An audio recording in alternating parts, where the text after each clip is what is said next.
The bottom line is I'm a teacher, and that's what I am. I teach. I love teaching, and I appreciate the fact that you've come here, because I did my Year 10 reports today, and I know you're doing your reports and assessment, and we were talking how busy Term 2 is, so if you to come away and come this afternoon, that's appreciated. I'm going to be focusing this workshop on networks. Networks is the thing I'm doing. I'm going to assume that you know nothing about networks. Okay. It's been a long time since it's been in the syllabus. Most of us have not experienced it before. So let's have a look what we're talking about. So a network is a group of system of interconnected objects. So you can see here we've got cities, we've got Port Macquarie connected up with roads to other cities there. We've also got computers connected by the internet. We've got people connected by friends. We've got anything that's interconnected is going to be a network.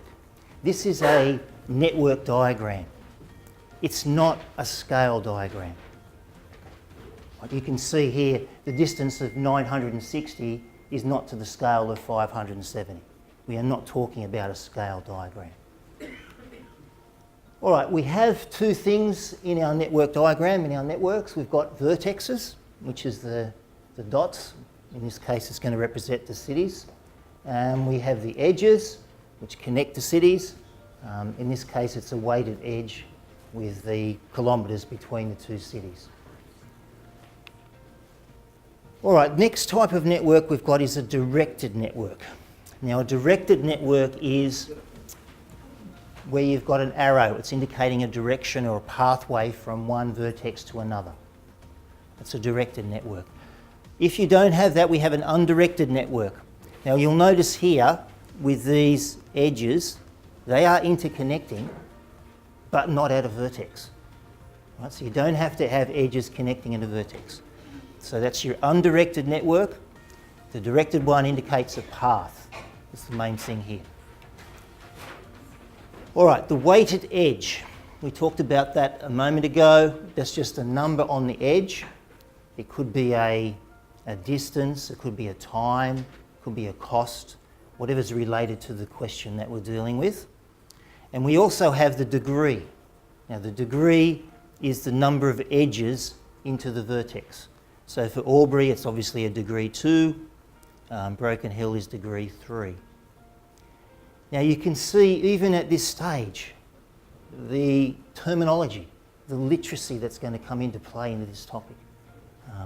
That's going to make it difficult for us to teach it. You know, we've got to get the kids knowing the terminology before they can answer the questions. So that's one of the things in the text that I've written that I focused on, is definitely that literacy aspect of the topic. All right, let's have a look at an example. How many vertices in the network diagram?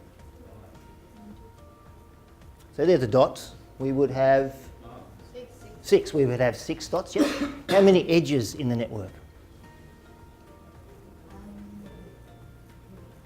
They're the lines that join the vertices. We would have 10. So there would be 10 of those. The degree of vertex B? 5. So it's the number of edges that are coming in. That's going to be 5. How many even vertices? So even number we're talking about in the network diagram. Even.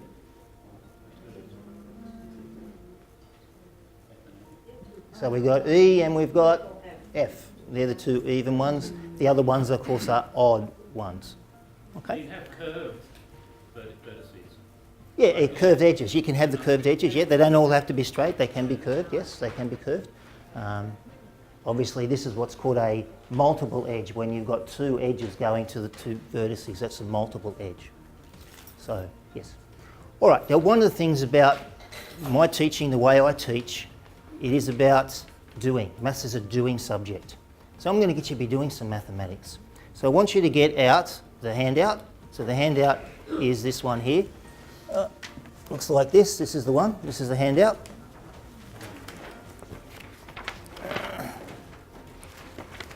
So what you see if you turn over the page 2, these are uncorrected page proofs from the network chapter. So we're talking about here. So these are things that I've just explained in that short session. And then if you turn over, you get to exercise 2A. So you are going to be the students. You are going to be the students engaging in what they would be doing. So you can see in 2A, which is on page 4, there are level 1 and level 2 and level 3 questions, the same as we had in the prelim or year 11 textbook. So you can jump in. What I want you to do is jump in, have a try at some of the questions. If you want to start with level 1, that's fine.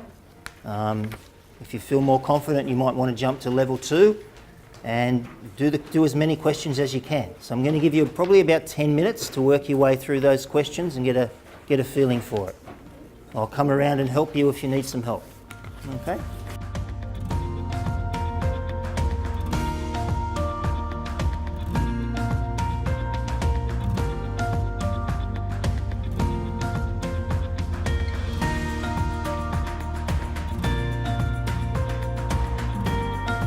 Okay, we might stop all your fun there, and we're going to move on and have a look at the next concept. I suppose, as I mentioned, try and get a feeling for how that's going to play out in your classroom, how the kids are going to interact with it. So the next thing we're going to have a look at is something called a minimal spanning tree. Like drunken stick figures. Yes, I suppose you could see it that way, you could. A tree is a connected graph with no cycles, multiple edges or loops. So you can see we've got graph 1, graph 2, but we've got multiple edges happening, we've got a cycle, we've got a loop, so this is not a tree. So the tree doesn't have any multiple edges, no cycles, no loops. And there's also a little relationship if you have a tree that the number of edges is 1 less than it. So if you count up in graph 1, you can see there's 8 vertices, there would be 7 edges. And in graph 2, there's 11 vertices and there would be 10 edges. Okay, so there's just a little relationship of a tree. All right, which of the following graphs are trees? Number 1, number 2, yes, because that's got a cycle and that one's got a loop. Yep. Okay. All right, next concept is a spanning tree. Now a spanning tree connects all the vertices together. So the spanning tree is the one in red. It's like a little subgraph of the tree. It doesn't have to go through all the edges, but it has to connect all the vertices. So the spanning tree is connecting all the vertices. We then have a minimum spanning tree, which means the length is a minimum. So you can see if we take the weighted edges, the 5, the 4, on those red ones, we're adding them all up, getting 22. If that happens to be, the spanning tree goes through all the vertices, and you add up all the weights, and it's the smallest number, it's the minimum spanning tree. Right? And we're going to be asking students to get and find these spanning trees out. Now there's obviously applications here. If you can imagine those weights being to do with cost or to do with distance and you want to minimise the cost, minimise the distance in connecting the vertices, we do have problems which require us to do that skill or have that skill. All right, there is an algorithm that's specified in the syllabus. This is called Prim's algorithm to find out the minimum spanning tree. All right, so what I'm going to do, instead of looking at this, I'm going to go through a question, how we would solve it using Prim's algorithm. So the first step is you find a vertex. It can be any vertex you like. So I'm going to start with A.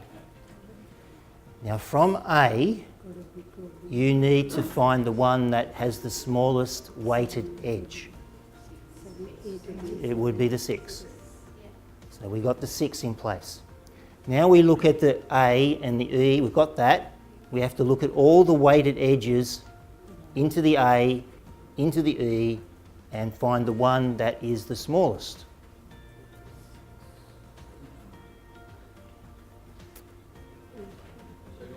It's got two 7s. We've got two 7s. We can choose either of those. Now with these minimum spanning trees, you can have more than one solution. It's not just going to be one possible solution. So we can choose either of those. It doesn't really matter. We choose either of those. So I'm chosen the one to connect the B. So we've connected the A, the E, the B. We now have to use those, and we want the smallest weighted edge from those to connect up the C and the D. The 5, 5, 5. We got the 5. Okay, now we've got that one. The last one we've got to get into place is the D. Which is the smallest one into the D? 6. Okay, that's your minimum spanning tree. Right, and obviously you need the length of the minimum spanning tree, and so you would add up those weights and you would get 24. All right, so let's go back. I'll go quickly back to the algorithm which we're talking about. That's the steps. Choose any starting vertex. Number 2, inspect the edges on the starting vertex and choose the one with the lowest weight. You then go to step number 3, inspect all the edges and vertices to the 2 that you've connected, choose the lowest weight, and then you just keep repeating step 3. All right? So let me go through and do one more. Find the length of the minimum spanning tree. We'll start with A. So we will choose the 3. We got the 3. When we got to F, we will now choose 3. We've got the E. We now want, we can do D, 4, 4, either way. We go that way. We've got the 5. And we've got the C. 17. Minimum spanning tree. Okay. Lots of fun, isn't it? Yes, let's see. You can have some fun. Okay, let's go to the next exercise, what we're doing. So, you turn over. This is actually exercise 2F. 2F on page 10. Okay, so you have your introduction. You notice in the introduction I've got literacy type questions. As I said, that's important. And then you're moving through and you've got your level 2 and your level 3. Okay, so I'll give you about 10 minutes on that.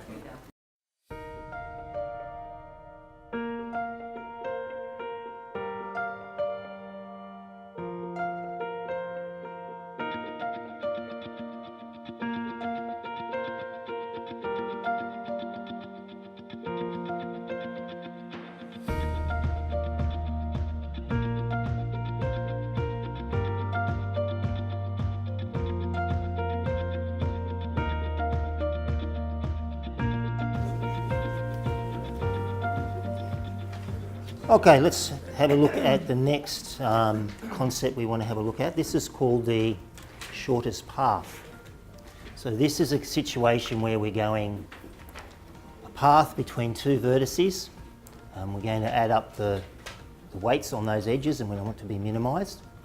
It's not like the minimal spanning tree where we have to go through every vertex. We just want to go from one vertex to the other in the shortest minimum way that we possibly can.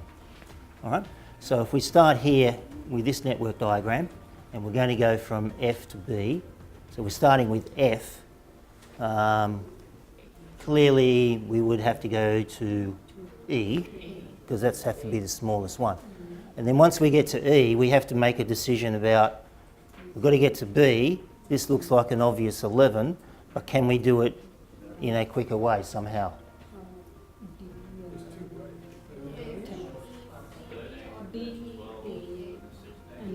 So that'll be a 16 that way.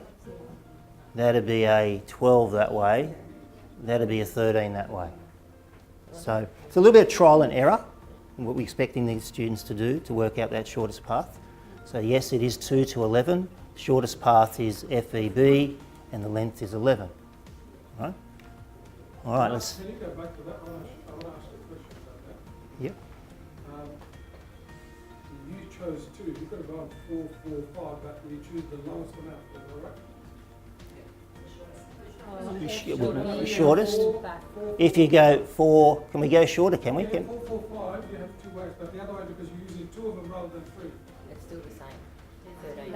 It's still 13, is it? Yes, I see. You understand what I mean? So I'm teaching you now. There's only 2 that way Yeah, and there's 3 you that could way. go. Two You can ways. go this way here. Yeah. Yeah. No, it's not. It's still 13, but Yeah, still 13. you're using 2 nodes instead of 3. Yeah, it's the distance. We're talking about the shortest path. It's the 13. You got the 13, so that's definitely a shortest path as well. You can have more than one solution. So yes, you are correct. It's not one solution. No, you can have more than one solution. So when, it doesn't matter what we're going through, it's the distance we're getting from one to the other that's the important thing. Okay? So Yeah. if we start, if we've got to start at F, and the process is choose the smallest number, okay?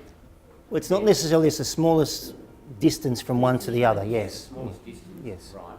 What if that from D to A was a 2?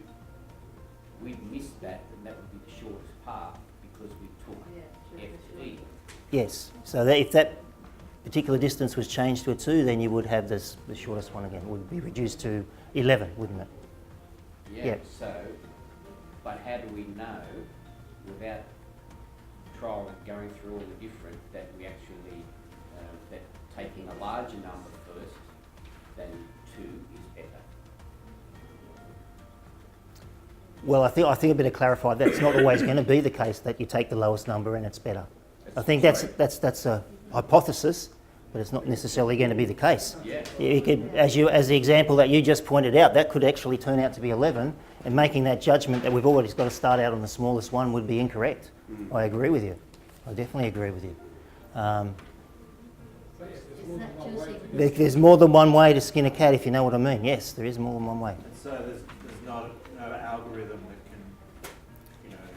There are algorithms, but they're not specified in the syllabus. And I've got from NESA information to tell that it's a trial and error. We're expecting the students to do it by trial and error, not by an algorithm.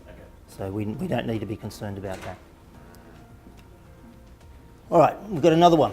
So this time we're going from A to G. A to G. Okay, one of the strategies you could use is instead of going forward, go backwards. You go a backward strategy. So this 20 and 60 is a big difference here. You bet that the 20 is going to be the one you want to have. And once you get to 20, then you're looking at 65 and 25, you get to here. And then you can sort of, you go back that way. So sometimes there's a strategy of working backwards that might be a good way of going. Okay, and that gives us the 110 minutes. Okay. All right, if you turn to 2H, which is the shortest path one, I'll point out a couple of things which I'm very pleased and happy that is in the book, is on each of the examples there's a video. So these videos here, if the students, for whatever reason, missed the lesson or they didn't understand it, they can go home and click on the video and the video will play through an explanation of that example. Now I've been told those videos are available right through every example in the book. Every example in the book has a video, so the students can go home and replay it and have a look at it again, okay, if they're not quite sure. All right, if you turn over to 2H, we'll get you playing around with that, see how you go.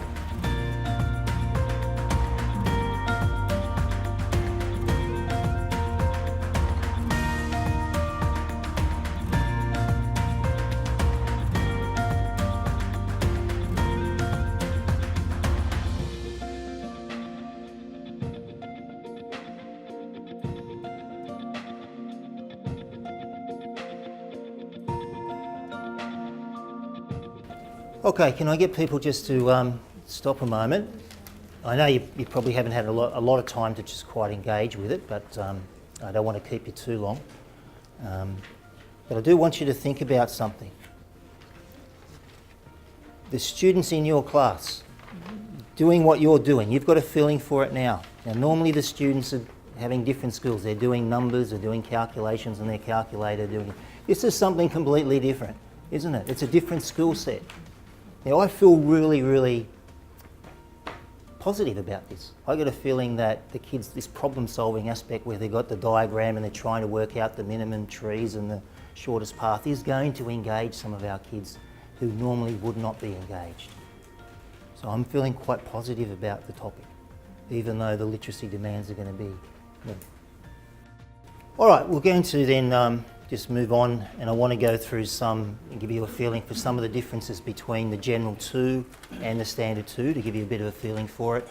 Obviously, you know, we've got Standard 1 and Standard 2 in Year 12 and just Standard in Year 11. The topics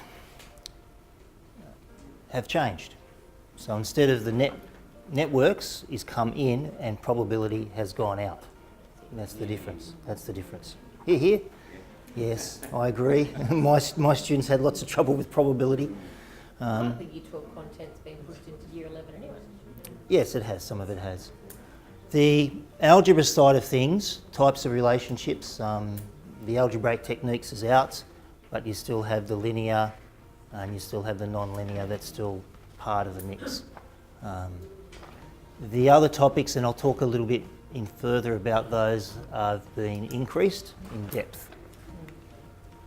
So overall, what we're looking at is from General 2, these chapters have gone out, further algebra, interpreting sets of data, your probability, your spherical geometry. They're gone. And the new chapters are the network and the critical path analysis. And the other chapters which were there, bivariate data, annuities, normal distribution, they're just been increased in depth. Okay. Now, I suppose from my point of view, teaching it, I always struggle to get it done by the time of the trial. I think we're going to be better placed here. I think the content we will be able to get it completed in a reasonable time, which I think is a good thing. All right, now just before I move into that, if you look at your handouts, there is some more depth about that on page 17. On page 17, I've gone into some depth about each of the topics. Now these order of the topics, in other words, the scope and sequence, is taken from NESA. It's not something that I decided. NESA's scope and sequence, rates and ratio first, network second, etc. Now you can see here a lot of the content we're familiar with, we've taught it before, the rates and ratio, scale drawing, energy consumption, heart rate, plans and elevations. We've done that before. Chapter 2 is new. Chapter 3, we've got the shares and dividends that's come in. It's compound interest is the focus. Whereas in Year 11, of course, it was the flat. Credit cards, that's come in, that's still in. The trig, exactly the same except for angles of elevation and depression, that's come in. Linear equations, as is. Break-even analysis, simultaneous equations, that's pretty much the same. Turning over, now the bivariate data analysis is a lot more here. We are still going to be dealing with the correlation coefficient, line of best fit, all of those things. Interpolation, extrapolation is more of that. There is a statistical investigation also being put into that topic. The annuities, quite a big change. However, there is a good change in that we're not going back to the formulas. Remember we used to have the formulas for annuities? No formulas.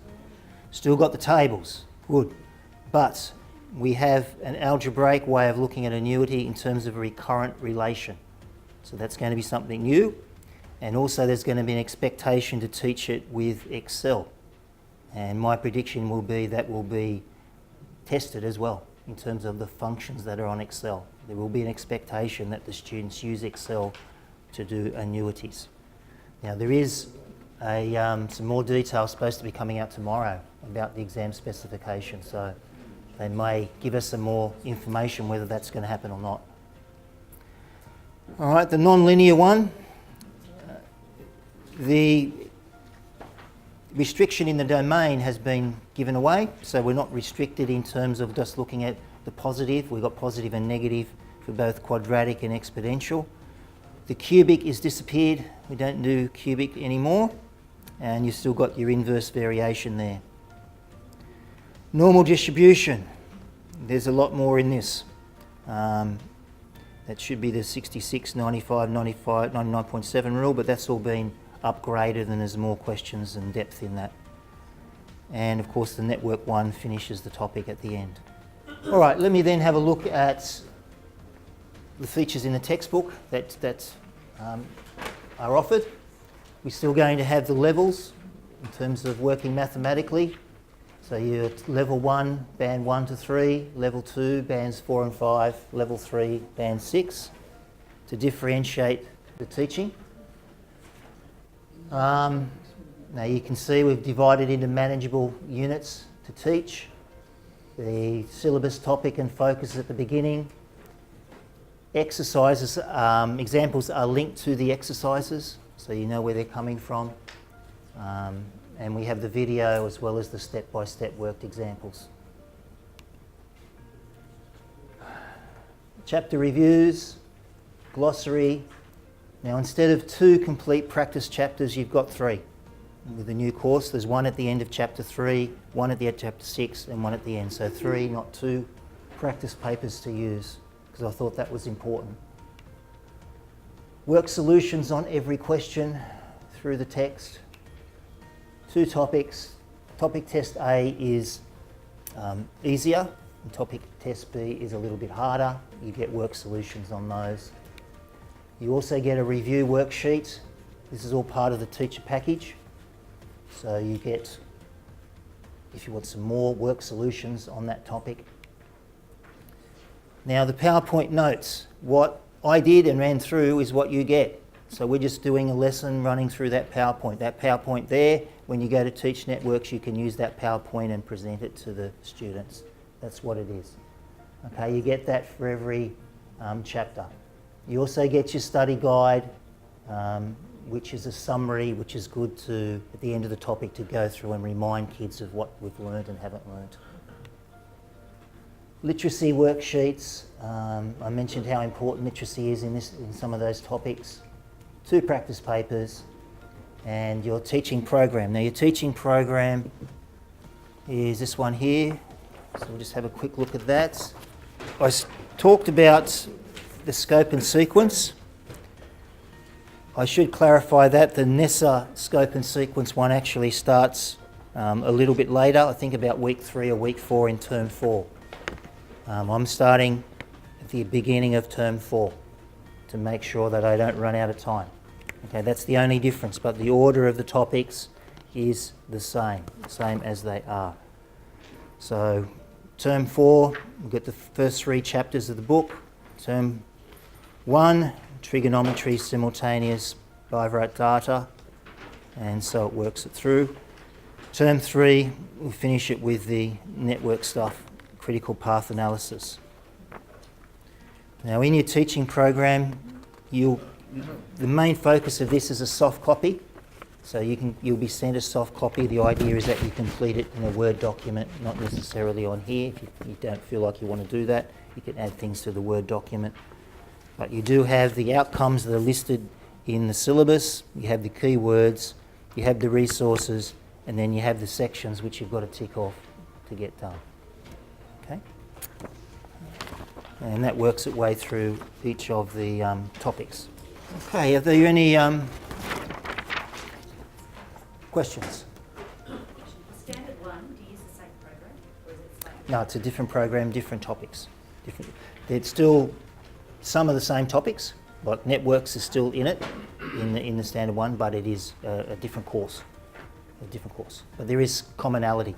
And one of the things I've tried to do in writing the standard 1 and the standard 2 is I know with General 1, General 2 that the students that move some of the way through the course. So what I've endeavoured to do is to connect that up. So if you have a student who is starting out in standard 2, it'll be easy for them to move and follow into Standard 1. It's not a case where they're going to have to jump in and catch up all these new topics that they haven't done. They all tie in together, so if you have a student who wants to easily decide it's just too much for me, I just prefer to do Standard 1, they can easily do that. Okay, very good questions, thank you. Any other questions? All right, I'll let... Thank you, Greg. Thank you. Thank you, everyone.